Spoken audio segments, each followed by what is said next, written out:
We all natural, need supernatural man. God's plan comes. So we're going to jump to Proverbs 13:24, and this is the scripture that I mentioned earlier about sparing the rod. It said, "He who spares the rod hates his son, but he who loves him is careful to discipline him." And so, what's your thoughts on that? The word "careful," discipline, is what we were speaking of earlier. Please do not be an abusive parent. Even if you was abused when you was young, you know how that felt. So you don't really want that for your children. Yeah. And the devil is the one that brings confusion and madness, abusing one another verbally, physically. He's the one that's doing it because you're allowing him to come through you. The way you speak, the way you carry yourself. So be very aware of what you're saying and how you're doing it. Before you discipline your children, say a prayer, take time out, take a deep breath, decide what you're going to do. Don't just go straight in, because when you do, somebody's going to get hurt for real. Yeah. And then your kid is not going to trust you, not going to like you, be scared of you. First of all, you don't want them to be afraid of you. You want them to love you. And I've never thought of my children as my friends. That doesn't exist in a family. Mm-hmm. No, you're not friends. You're mother, father, son, and daughter. There's no such thing as friends in a family. Now, outside, you can have all the friends you want. But I'm your mother, and this is your father, and this is what's going to happen. And mothers and fathers, you have to work together. Don't let one do all the discipline and the other one don't. Because then the child realize that they can go to the father because they're going to get yes. They go to mom, they're going to get no. So you two are dividing yourselves, and you don't need to do that. You need to stay together as one. When you got married, you became one. So you got to stick together as one, as parents. So try not to be harsh on your children, but let them know this is what's going to happen and the reason why it's happening. Always explain to your children why they're getting disciplined, why they're getting smacked on the hand, why they're getting smacked on the butt. Let them know the reasoning why, and get them, if they're old enough, to explain to you what you just said. Because we talk to children and we think they're listening. Most of the time they're not. So you need to say to them, honey, what did I just say? Why did this go down? Why did this happen? Why did mom have to do this? Why did dad have to do this? If they can say to you the reasoning why you're doing it, then you're both on the same page. Mm-hmm. So please don't assume that your children are listening, because most of the time they're not.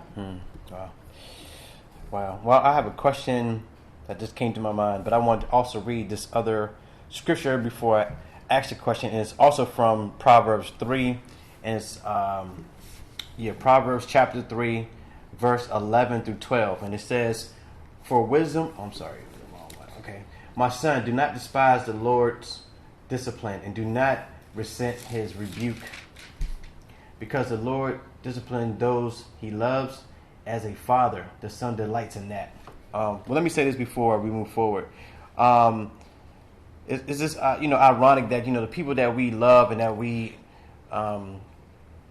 have respect for, when they're messing up or you feel like they need correction or advice, we're doing it because we love them, mm-hmm. right? And that's the same thing with discipline with a parent. You're correcting your kids because you love them and you don't want to see them go down the wrong path. You don't want them to be influenced by outside noise. And so when you're not taking the time to, answer the hard questions, or, sparing the rod, which is giving them a whooping, or just correcting them in a fashion where they understand truly that this is not what you're supposed to be doing.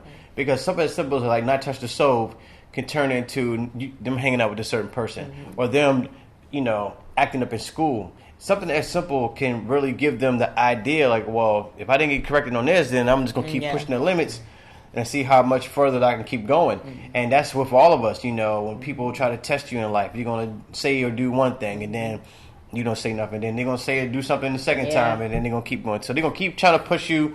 That's with a job. That's with you being out. That's, being at a party, whatever. And so you just have to understand that you got to, clip it off right there. Right. Because the more you allow this to happen, then it'll keep growing within their behavior. Mm-hmm. And then by that time, something that you should have did when you were 4 and now you're 14. Right. It's too late then. You're then kind of lost your way with your kids. And we do see a lot of children that are teenagers now, and the parents like, well, I don't know what to do with my kid. Right. And I just don't know. He don't talk to me. She don't talk to me. Right. And this is something that you didn't establish early on. Like my mom said, she sat us down. We always had communication. She always, even after church, I started to laugh when you say it gave us time to talk or whatever. That even after church, she would always ask us, what did we hear? and explain to me what you heard, and what did you get out of it, and how this is going to affect you, or whatever the question may have been. But it was every single time we went to church, and to say we went to church 3 or 4 times a week, or even at a revival, she's asking us all the time. She really was very persistent on asking us, what did we get out of the word? Yes. What did you hear? And I think that's very important, because you don't even see a lot of families even talk to each other after church. Right. It may be something that's like even going out for brunch or lunch after church, is just casual talk, but it's nothing that's about what they learned in the church. And I think that's very important. I would encourage a lot of parents to do that. If you're having your kids in Sunday school ministry, this Wednesday night Bible study for kids, man, you got to ask them, what are they getting out of this? Because what's the purpose of them going there and they're not getting fed? What's the purpose of them going if they're not going to grow? Even as being 8 or 9 years old, I mean, they are comprehending the foolishness that's online, that's on YouTube, that's on all these channels, but yet, even at the age that they're at, they can sing these songs, they can do the dance, they can, even talk grown. Because I see a lot of kids online that's repeating, what adults are saying. So let's not say that just because they're 5, 6 years old that they're not understanding what's in this Bible. So. But the question I did want to ask is, why do you think, or where do you think it came from that parents think they have to be their kid's friend? Or where did that start? Why do you think that way? I can't really answer for a lot of folks, but from my experience being around people and growing up, it's because they didn't really have any friends. They didn't know how to make friends. It wasn't easy for them to make friends. So when they have children, they can see themselves being friends with their kids, so they get actually be involved in doing friend stuff. But that's not the reason that you should look at your life as, you and your children's life as friends. Because it's totally different to be a friend to be a parent. Because friends allow themselves to get away with things. They don't hurt one another's feelings. They compromise too much. They get backstab. They throw you under the bus. They be rude to each other. That's what friends do. But a parent and a child is a different relationship, because you're an adult and you have to teach them how to be an adult too one day. They might be a parent, or just be an adult. They have to go into society and know how to behave as an adult. But if you're just friends, you're just going to be fooling around all the time, and you're not going to grow up. You're doing things as friends do, get your nails done, or just go bowling, or you don't really talk about real stuff. Right. Friends don't really talk about real stuff, and a lot of times they don't even understand how to answer each other, as friends, because they're just being silly and immature. And believe it or not, adults are doing the same thing, still being silly and immature, and nothing's getting actually taught to each other. Nobody is strengthening one another in areas that you need to be able to survive in this world. I know for me, I think that's kind of a weird balance to do that, to be someone that's going to be your leader or disciplinary, and also be your friend. Because your friend is supposed to be someone that you can relax with, chill, tell them stuff, and kick it or whatever. But someone that's a leader is supposed to be very, on top of things, and make sure you're getting the job done and directing you in a direction that you need to go. So it would be kind of hard to be someone's, like even in the workplace, someone's your boss or manager or CEO, and y'all can be friends unless y'all grew up together and you have an understanding. But that's even hard too. That's why a lot of times they try not to encourage supervisors and managers to be as friendly with the workers, because you think then that you have an upper hand, or you think that you can get over or something, or that if you keep coming late, then they'll understand and they'll write it off, and there's no discipline for you to not get your work done, because that's my homeboy. Then why would it matter? That I'm coming in late? But to the rest of the employees, like, well, we get disciplined when we get. Right. So why is it? Why are they getting the pass?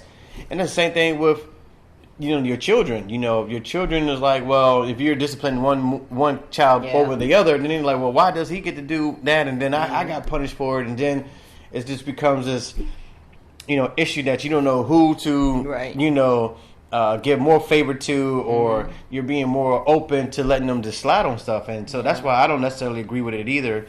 If you're going to take a relaxed state on allowing your kids to do whatever, because your kids will push you over as well. They'll be like, well, you let me do it before, why I can't do it now? And they give you all these excuses of things that you took a back seat on, and then all of a sudden you have to justify what your kid's talking about. You have to answer questions to a 12-year-old. Like, come on, man. Come on, you've been living way longer than that to allow your daughter or son to have that type of, they shouldn't even be. It shouldn't be okay enough for a kid to talk to their parent that way. Nope. Never. And so I certainly don't agree with that. I don't like the fact that, which is interesting because we joke about it all the time. I'm like, I don't know how my mom did that. We can laugh and joke together, but it's not to the effect where if I step out of line that she's not going to correct me. That she still makes the hard decision of telling me no. If it was someone that wasn't right, she put her foot down and told me. But at the same time, we can eat a meal together and laugh and look at a movie or a television show. So I don't really know how she made that balance, to make that. I mean, if you want to speak on it, that's fine. But I don't. To me, I don't even know how you did that. Wow, it seems like it's an easy question, Yeah. but like I said earlier, I just wanted to treat my children, raised in the way I wanted to be raised and treated. I wasn't treated and raised that way, but I don't know. I think I'm going to give all the credit to the Lord because He had to be the one doing it for me. I prayed all the time. I stayed prayed up. I wasn't necessarily, I could say I was doing everything perfect, but I did enough that I knew that when I was about to stop by the line as a parent, that I had to pray about it first. Mm-hmm. And I did have what you call a praying closet. I always had a praying closet. I still have one. You go in the closet, man, you got to pray. You're staying in until when you come out, you're going to have patience with your children. You're going to be talk it out. Understand that I am the parent, but that doesn't mean I need to, abuse you because I am the parent. I wanted them to understand that you can be disciplined without being harsh.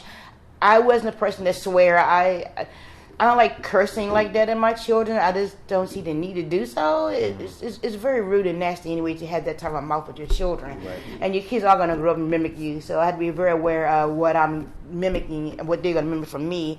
So I would say it's about the Holy Spirit. He kept me calm, cool, collected, they call it. Yeah. And, because it started out when they were little that I had that balance that as they was getting older, it was still a balance. We never really got out of control with each other. It was always been a balance of respect, and it's a very hard question to answer because I'm just that person. It had to be the Holy Spirit because I'm just not that kind of person that want to do that. Scream and holler, beat them down. I don't see the need in doing all that.